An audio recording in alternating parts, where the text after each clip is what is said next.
Selamat bertemu kembali pada pembelajaran hari ini. Bagaimana kabar anak-anak?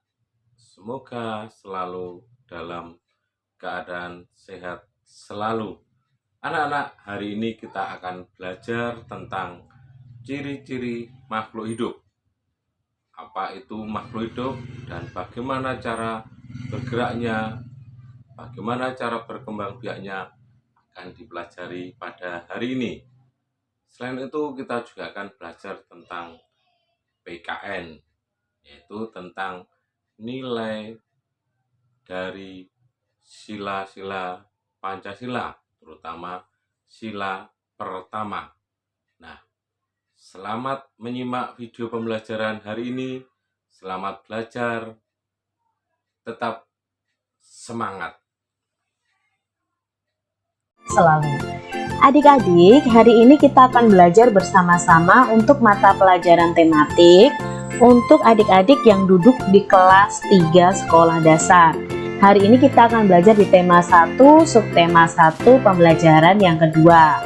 Kalau kalian belum melihat video yang pembelajaran 1, lebih baik kalian lihat dulu yang pembelajaran 1. Mari kita langsung ke pembelajarannya bersama-sama.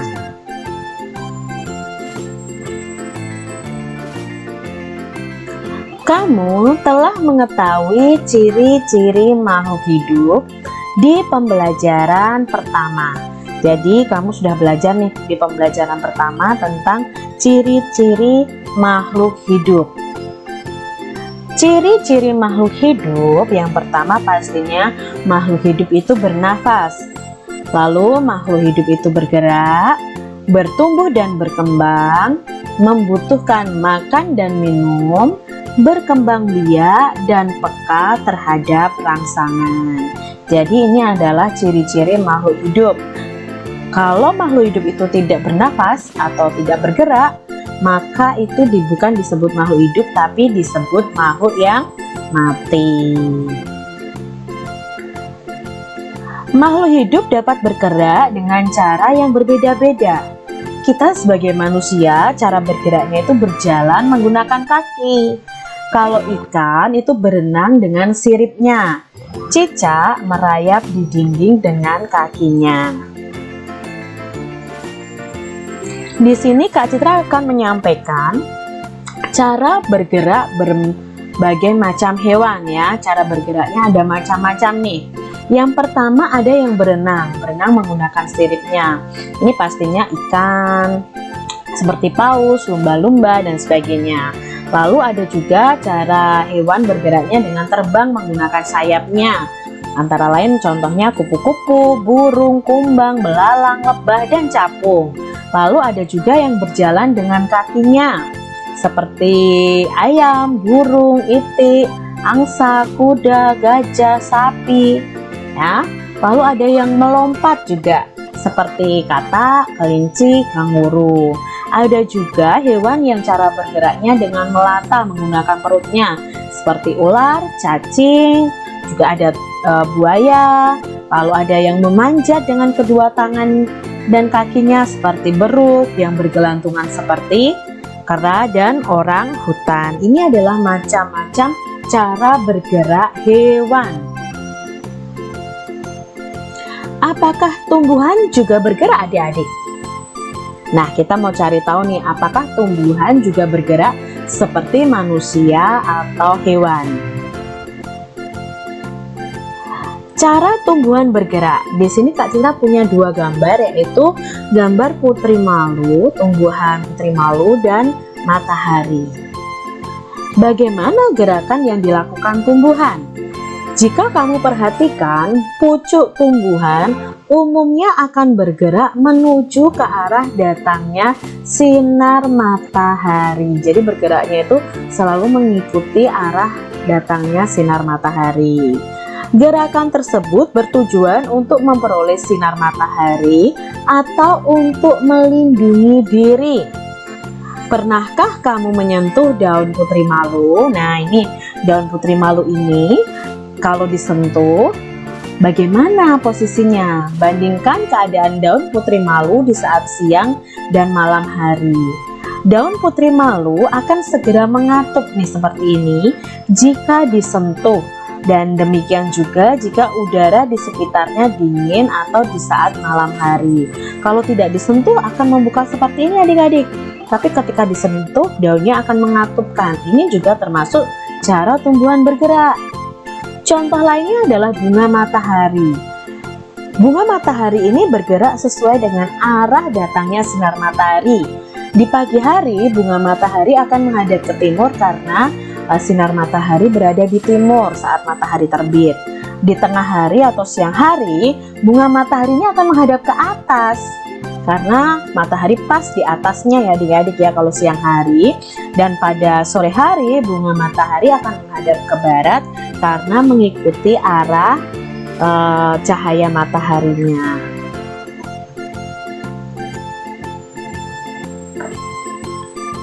Makhluk hidup dapat bernafas. Alat pernafasan makhluk hidup itu berbeda-beda.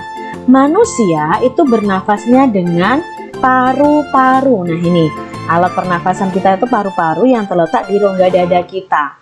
Ini adalah alat pernafasan kita. Sedangkan ikan itu bernafasnya dengan insang, berbeda dengan manusia karena ikan ini hidup di air, jadi bernafasnya memakai insang. Sedangkan hewan menyusui seperti kucing, kambing itu juga bernafasnya menggunakan paru-paru. Cacing bernafasnya menggunakan permukaan kulitnya. Jadi pernafasan setiap makhluk hidup itu berbeda-beda. Apakah tumbuhan juga bernapas? Nah, tumbuhan juga mempunyai alat pernafasan. Udara masuk ke dalam tumbuhan melalui permukaan bawah daun, akar, dan batang. Alat pernafasan pada permukaan daun disebut stomata atau mulut daun. Nah, jadi di sini tumbuhan itu juga bernapas. Bernapasnya melalui stomata atau mulut daun. Nah, ada perbedaan antara apa yang dihirup dan dikeluarkan oleh tumbuhan dan manusia. Nah, kalau manusia itu bernafas itu menghirup oksigen dan mengeluarkan karbon dioksida, nama udaranya ya. Sedangkan untuk tumbuhan sendiri, tumbuhan itu tidak menghirup oksigen, tetapi tumbuhan itu menghirup karbon dioksida. Jadi yang kita keluarkan dihirup oleh tumbuhan. Nah, tumbuhan akan mengolahnya dan mengubahnya menjadi oksigen yang akan dikeluarkan dari tumbuhan untuk kita bernafas. Maka udara, oksigen di sekitar kita itu tidak akan pernah habis selama masih ada tumbuhan. Maka jangan kita tebang tumbuhan di sekitar kita, adik-adik. Makhluk hidup dapat tumbuh dan berkembang.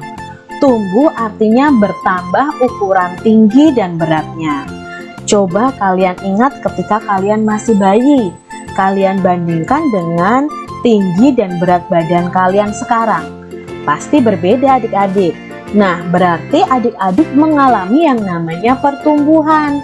Pertumbuhan tinggi dan pertumbuhan berat. Begitu juga hewan. Hewan itu contohnya di sini ayam, dari telur menetas menjadi anak ayam dan terus bertumbuh menjadi ayam dewasa. Tumbuhan juga mengalami pertumbuhan, awalnya dari biji. Biji lalu keluar akar, keluar daun, tumbuh besar, tumbuh tinggi, lalu bisa berbuah. Nah, itu artinya makhluk hidup bisa tumbuh. Makhluk hidup dapat berkembang biak. Cara berkembang biak makhluk hidup itu berbeda-beda. Ada yang berkembang biak dengan cara melahirkan, ada juga yang berkembang biak dengan cara bertelur. Jadi kalau manusia itu melahirkan ya, tapi kalau hewan ada yang melahirkan, ada juga yang bertelur. Nah, kita akan belajar mengenai hewan apa saja yang berkembang biaknya dengan cara melahirkan, bertelur, dan ada juga hewan yang melahirkan dan bertelur. Nah, kalian pasti penasaran ya. Berdasarkan cara berkembang biaknya, hewan dikelompokkan sebagai berikut. Yang pertama adalah hewan bertelur atau ovipar. Kelompok hewan yang berkembang biak dengan cara bertelur itu contohnya ayam, itik, ikan, bebek, dan lain sebagainya. Hewan yang cara berkembang biaknya dengan beranak atau melahirkan, contohnya ada sapi, kambing, kucing, ada harimau, anjing, dan lain sebagainya.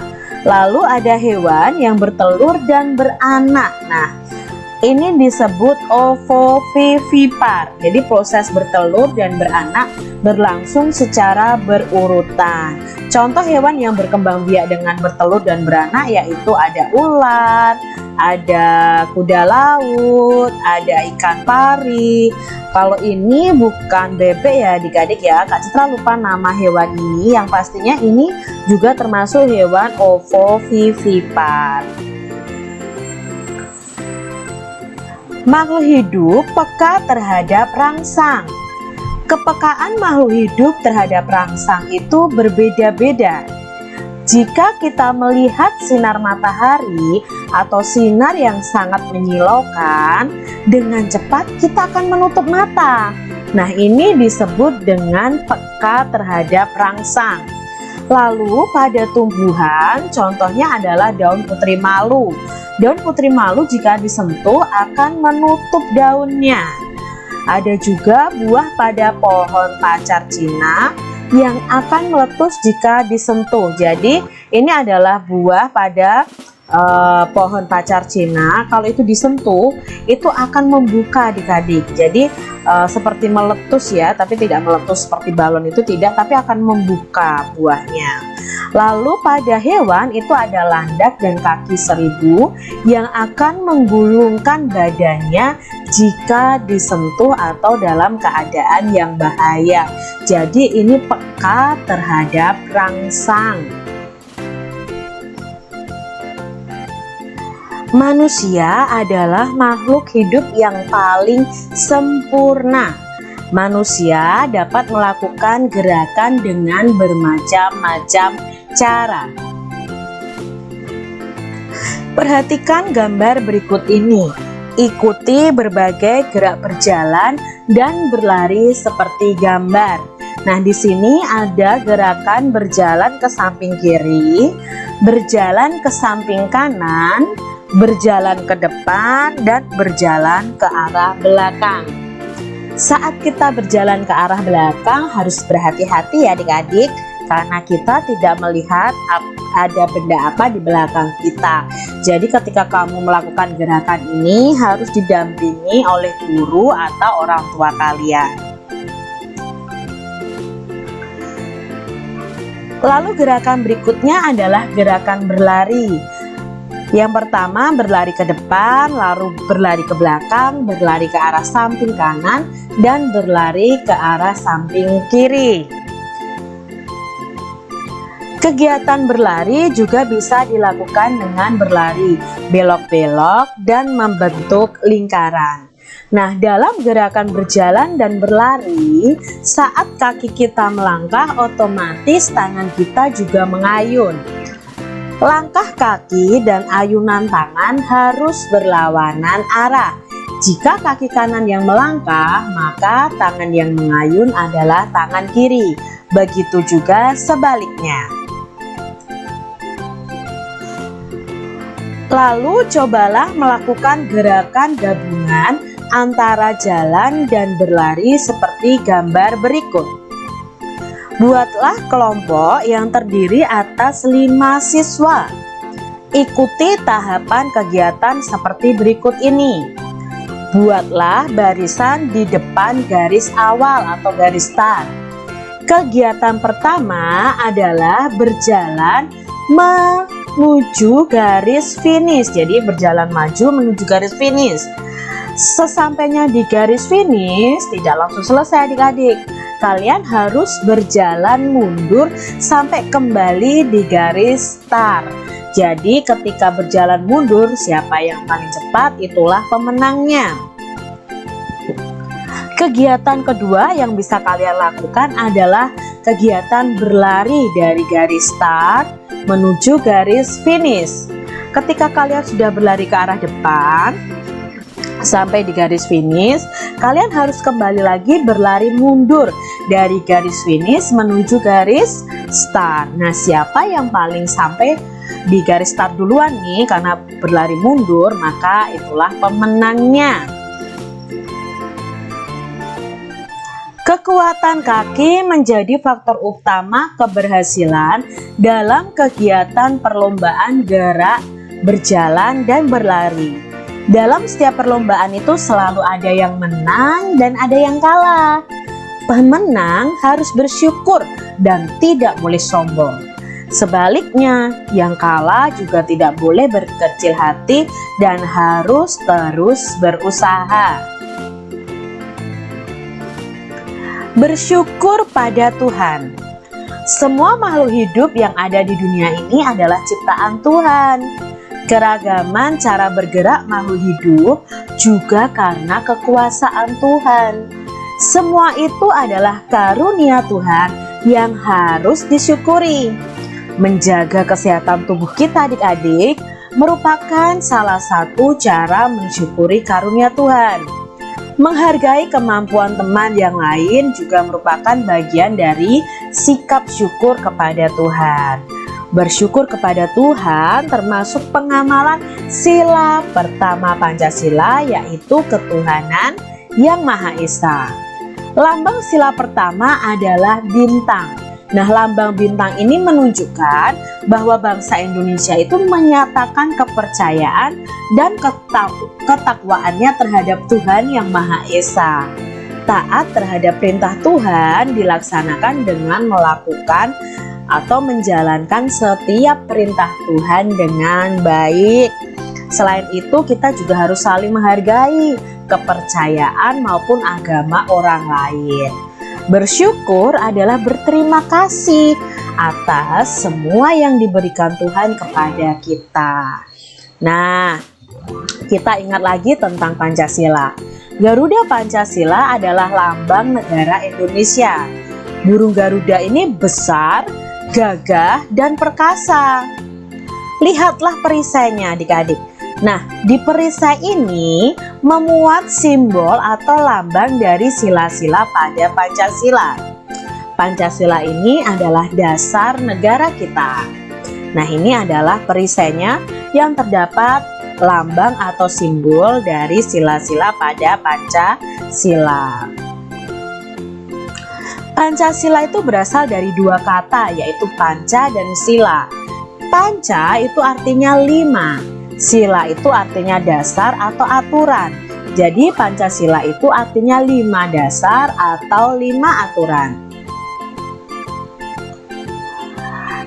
5 dasar atau 5 aturan yang ada di Pancasila ini mempunyai lambang dan bunyi masing-masing.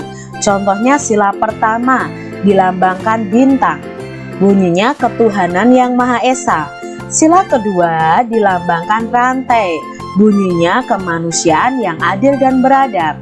Sila ketiga dilambangkan pohon beringin, bunyinya persatuan Indonesia.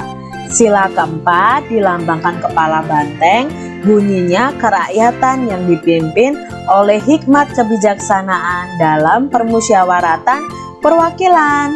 Sila kelima dilambangkan padi dan kapas, bunyinya keadilan sosial bagi seluruh rakyat Indonesia. Jadi hari ini kita sudah belajar tentang penerapan sila pertama Pancasila, yaitu ketuhanan yang Maha Esa, di mana kita harus bersyukur, beribadah sesuai agama kita, menjalankan setiap perintah Tuhan, menghargai agama orang lain. Nah, begitu adik-adik pembelajaran kita hari ini. Nah, anak-anak, bagaimana setelah kalian melihat tayangan video tadi? Semoga kalian paham dan mengerti. Namun, jika ada hal-hal yang kalian belum mengerti, belum paham, silahkan anak-anak bertanya. Ingat, bertanya di forum Google Classroom. Classroom. Ya, seperti yang telah menjadi kesepakatan kita. Jadi apapun kesulitannya yang terjadi pada kalian, Abah siap membantu. Tuliskan permasalahan yang kalian hadapi, nanti kita bahas bersama-sama. Sekian, semoga anak-anak selalu dalam keadaan sehat. Tuhan memberkati.